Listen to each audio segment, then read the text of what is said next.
you know, to a certain degree, training has been maybe not as consistent, but that's a little bit of the theme.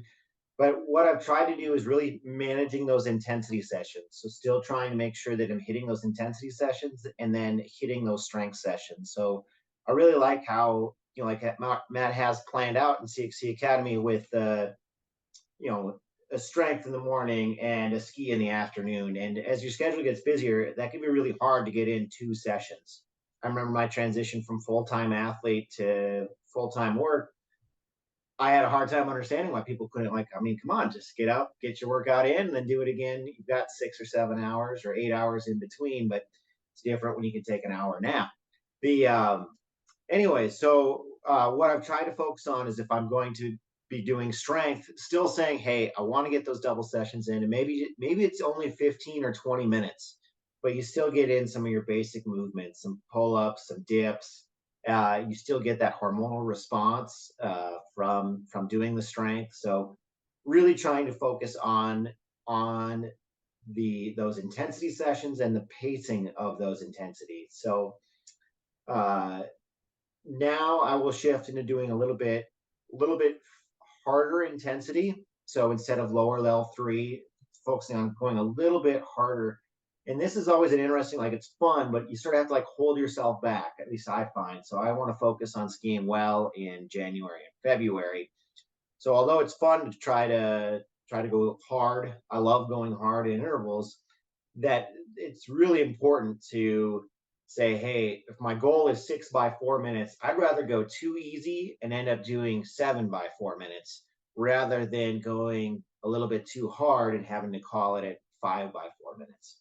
And where I try to find that call is that I want to get progressively faster and have my last interval be at that correct pace.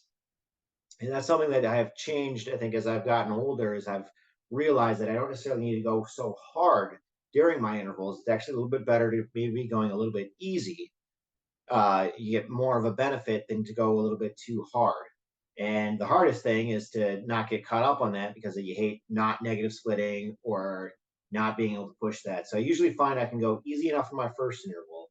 And the second or third interval tend to be the fastest. You're warmed up, you're feeling good, you're still fresh, but you aren't tired. So I'm a huge fan of taking different splits and even using the same workout hill so you can really test yourself and be honest with yourself. Like, all right, like I did this a couple weeks ago. I should be at about this, at the 3 minute mark. This is where I should be.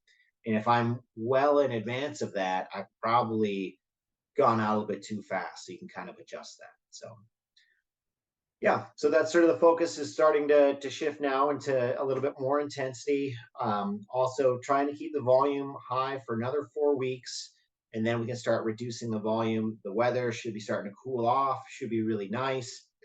I always try to take weather into account, and it can be really tricky this time of year, especially in the Midwest, because maybe this time of year last year it was 55 degrees, and right now it's like 110. So uh, trying to find those times, like your body your body just perceives stress. They don't know whether it's from your home remodel project where your excavator called in sick, or the